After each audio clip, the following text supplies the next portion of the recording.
It's been almost 9 years. When we first found it, we thought, wow, we got our own home. She bought a house from somebody that did a ton of work with no permit, no architectural drawings. When the inspector came, he says, that doesn't belong there and this doesn't belong there. And I thought, my God, what am I gonna do? Because she's the new homeowner, it's all handed to her. I was just crushed. They need to know what's in the walls, how it's built. I'd have to tear the house down to find out what has to be done. I ended up with a heart attack.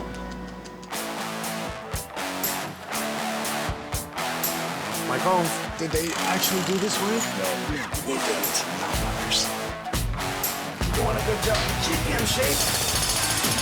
Okay, contractor. Unacceptable.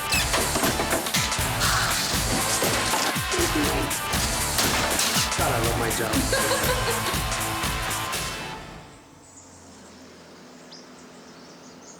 It's been almost 9 years since we found the house, and my daughters and I were really excited when we first found it. We thought, wow, home, we got our own home. A few months later, I get a knock on the door. The inspector saying that there's an outstanding work order on the house, which I was not aware of, but the lawyer did not make me aware of it. And there was a lot to be looked at. She bought a house from somebody that did a ton of work with no permit, then fought with the government. The government sues the homeowner to make sure they stand up to code, that he makes sure that he has architectural drawings, etc. Now, because she's the new homeowner, it's all handed to her. The whole kit and caboodle. When the inspector came to the house, first thing he says, that upstairs doesn't belong here, that doesn't belong there, and this doesn't belong there. And he just kept screaming, and I just thought to myself, where is this guy coming from? We weren't even aware of it. We didn't do anything. I was just crushed.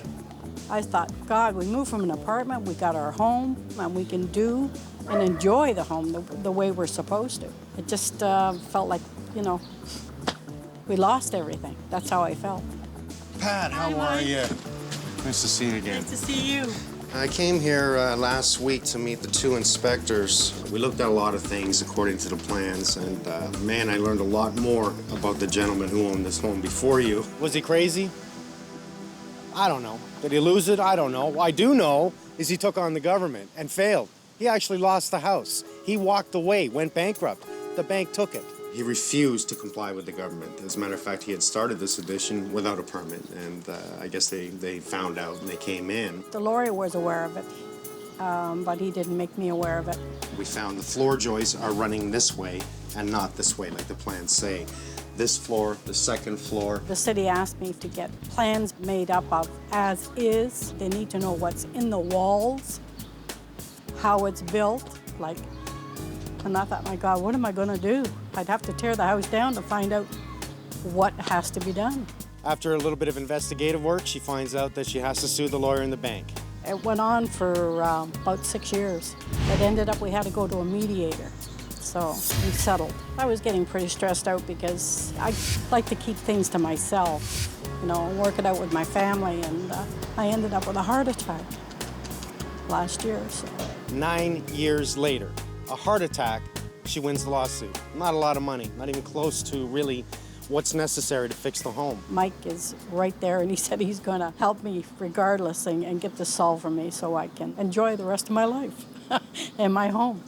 Well, what I'm gonna do is I'm gonna go in, I'm gonna open up the ceilings, I'm gonna bring in an engineer and help guide her through the inside of the house. Permits to be obtained, drawings to be changed. It's gonna take a couple months minimum before anything can be done. In the meantime, what I can do is take that deck down out back and I can build something that she can now sit and enjoy. I can make that right. I have 6 children, 12 grandchildren, and 1 great-granddaughter. They're here every weekend. I'd just like to have a safe deck for everybody to come and enjoy. His columns are wrong, his joists are wrong, his connection to the house is wrong, his stairs are wrong. No big deal. We know it's coming down, okay?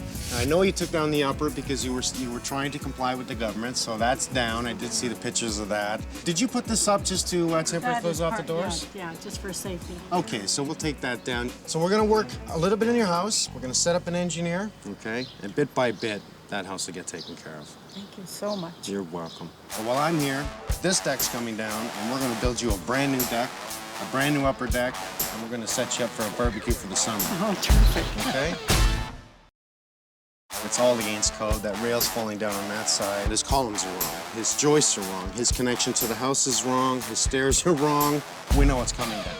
Well, it's obvious what we have here. I guess you can see just by looking at it. It's not looking... It's not well built at all. This is quite the story on this one, where the homeowner decided to put up a first and second story addition without permits. And make a long story short, he lost everything, and the new homeowners here bought a nightmare without knowing. Not a good sign. Jeez. He's built it in sections and then placed it in and just nailed it, eh? No bolts. Couple nails. Nope, Yeah. just some nails. Actually, a couple of nails, you're right. One nail on each side. It looks like we're gonna get these up easy. Let's pop up the floor in the area. 1, 2, 2 nails. I guess they didn't have enough nails that day. Well, the most important thing you can do with anything to do with a railing is make it safe. Ton of nails at the end here, but no strength at the bottom. What do we see here?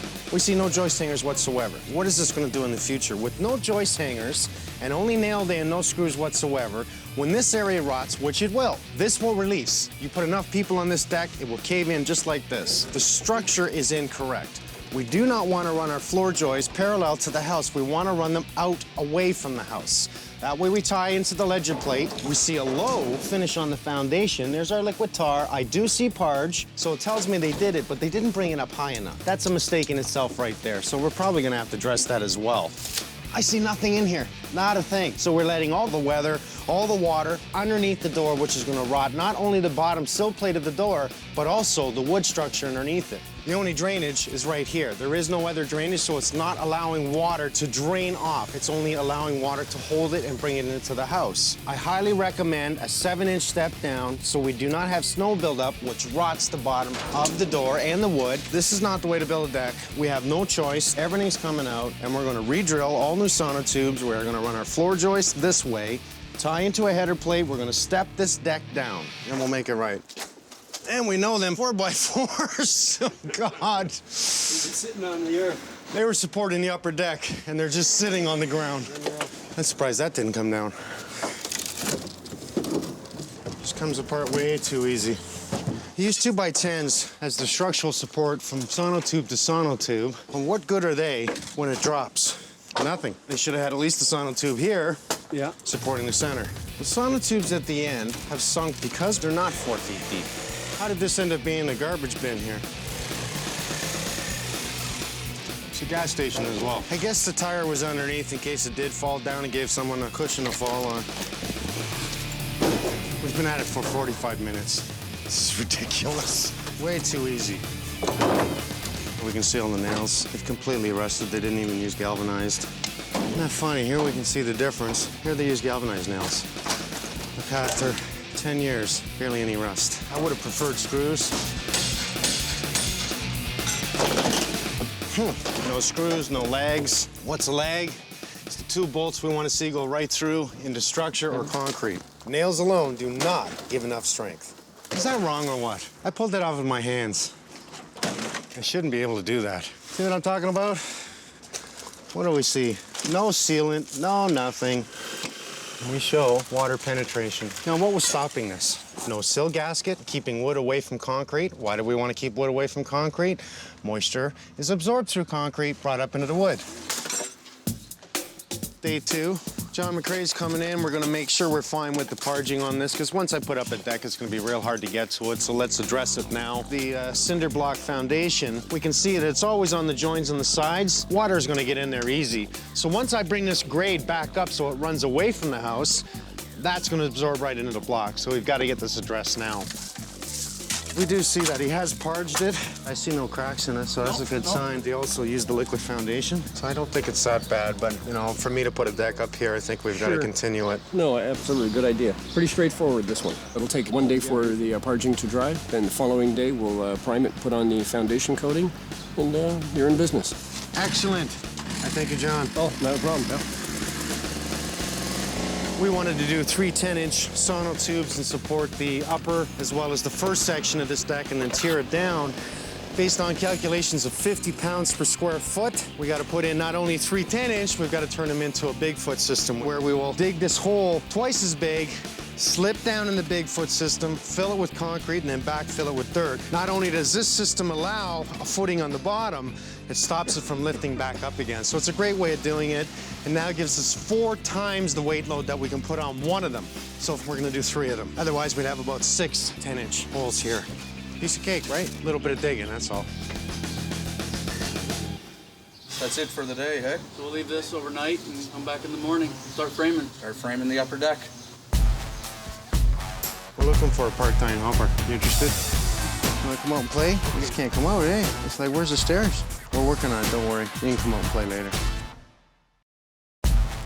Not very strong concrete. But these are just the patio stones for the cottage. Lift that up now.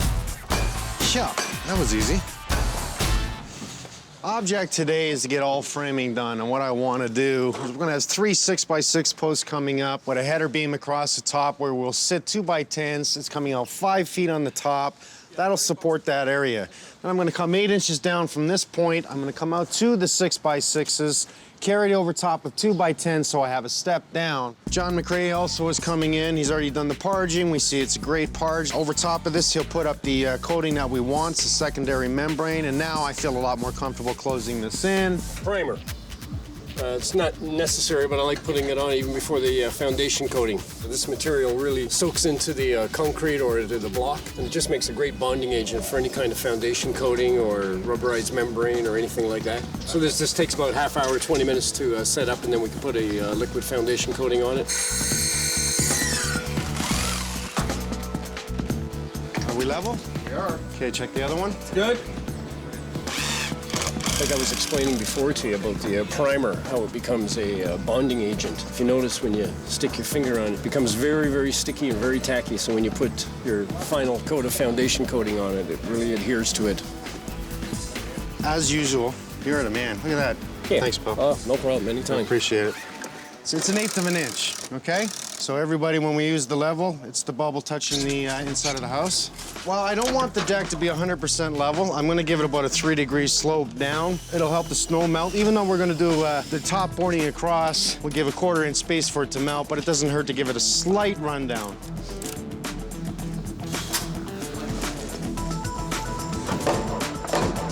There you go. We have almost a 10-foot pole here. When you look down, it is perfect from one pole to another, and that's what you want to see. The idea is now we take our 2x10s in, we'll face place it off this side, double bolt it off of here. The 2x8 sits on top of that. Go ahead, make my day. I can't flip that thing, eh? On this end, we do not need hangers because we can catch it from the end plate. Nails are sufficient, screws are great, but we're only 1 foot away from the beam, so it's only appearance and a finished edge for the flooring. Well, what Sean's doing is putting up a sealant there, and it'll keep the water out, not to mention the critters. Put up a little bit of membrane, and that'll keep the wood from rotting. Down a little bit. Ooh, right there. I want to lay down some plastic. The idea is we put the plastic down and we don't have any roots or anything that grows through underneath. Another good thing you can do is just lay down some 3/4 crush on top of it, dresses it up. We're gonna skirt it on the outside so you won't see it. I'm using limestone screening because it's almost like concrete. It settles right away and allows me to play. We are below 2 feet at this point, and we are allowed to float the deck. I'm tying in the structure, I'm floating this end. This end will go with the ground, freezing, thawing, and move around, but it doesn't move as much as people think. Inch, depending on regions where you are. It's safe enough, it's strong enough. I don't mind digging it either, putting in sonotubes, but we don't have to. So all I'm gonna do is we'll level these right across. I can put up two vertical 2x6s here, 2 vertical 2x6s here, and structurally support the whole thing. So let's just pull that block out. Beautiful. See how simple that was? All I have to do is square it. 3, 4, 5, it's all you have to remember. 3 foot one way, 4 foot the other way, right to the outside edge. 5 feet from point to point gives you a square. An 8 over. Okay, and that means I'm going out? Yep. 16. That's good. I will be adding 2x10 hangers on these ends here. Well, right now I just want to get them in place so I can cut off the ends, create my frame. Much easier to lay your joists in place now and add the hangers later because no 2x10 is precisely the same depth. So put them in place, then add your joist hangers. Same? From this point, we're gonna go straight across. So this will be our mark, and I just wanna overlap that walkway a bit, and we're gonna cut that angle.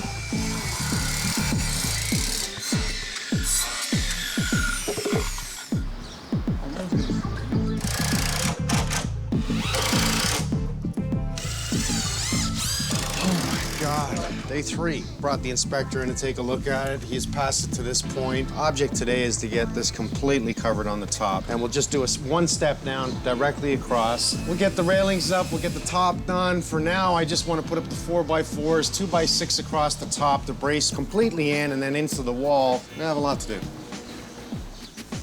This is what we call the deck screwer. I can either use it on the short, I put my extension on at this end to the end piece, and now I can just stand up and drive them in, so it's great for all the decking that we have to do here.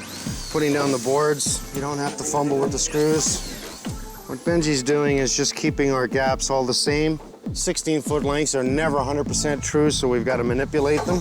There is no code at all on how much spacing there should be, but we don't want too much space that you could lose keys or anything. We just want drainage, so a 1/4 inch is plenty.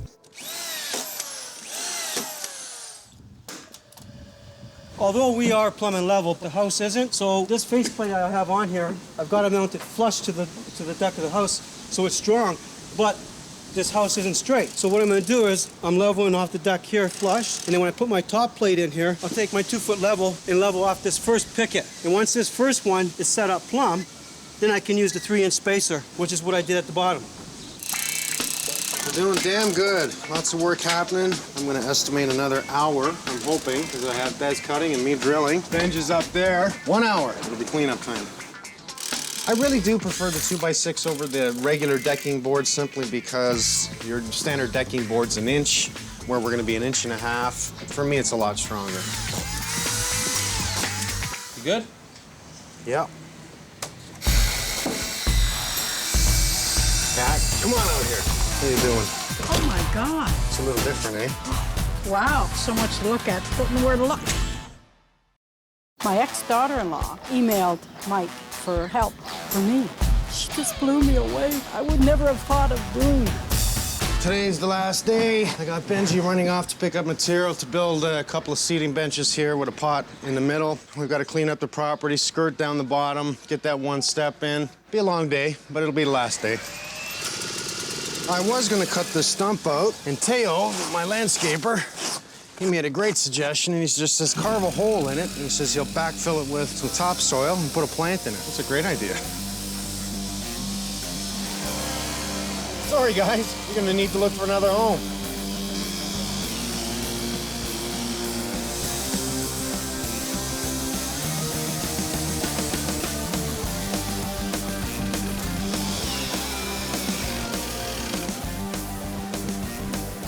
An exercise. And we have a flower bed. While Benji's using a building wrap, you can use fabric from landscaping. Well, the idea here is to stop the earth from washing out as it rains. Yeah, this is good.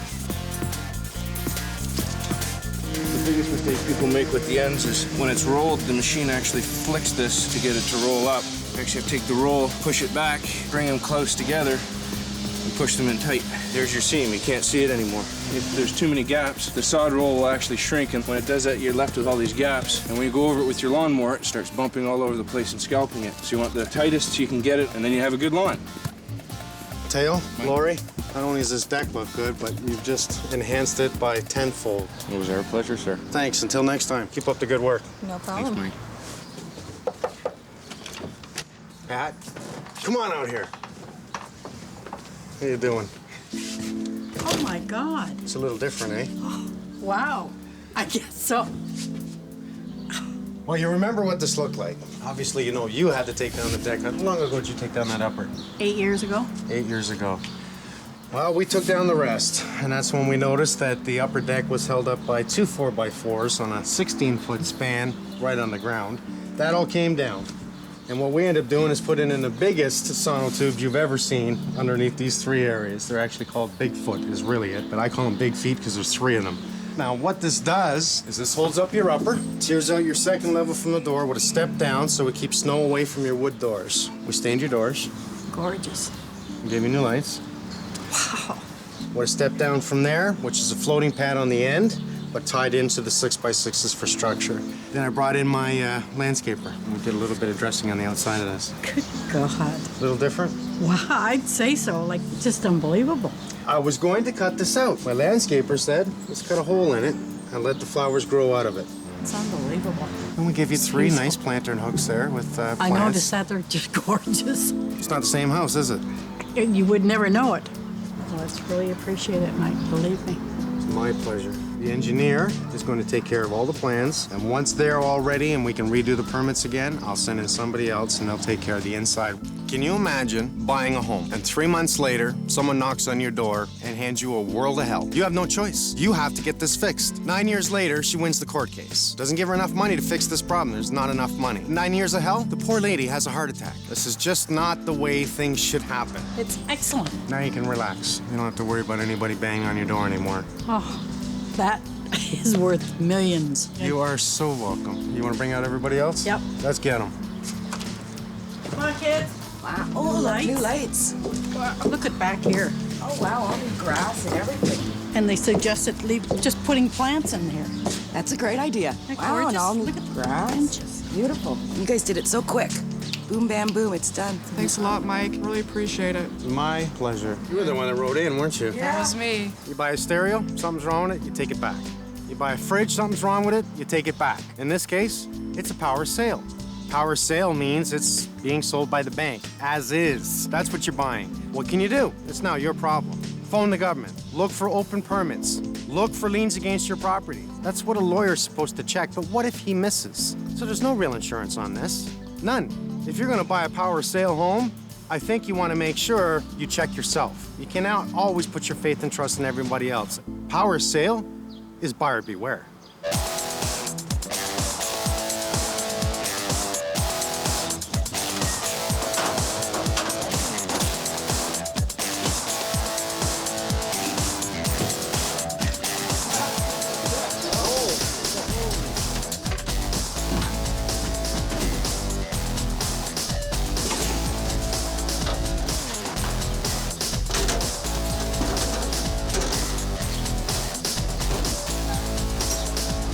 Is that everything? Yeah, that's everything. All decked out, let me tell you. Good job, guys. All decked out. Have a great weekend. See you Monday. Take care, Mike.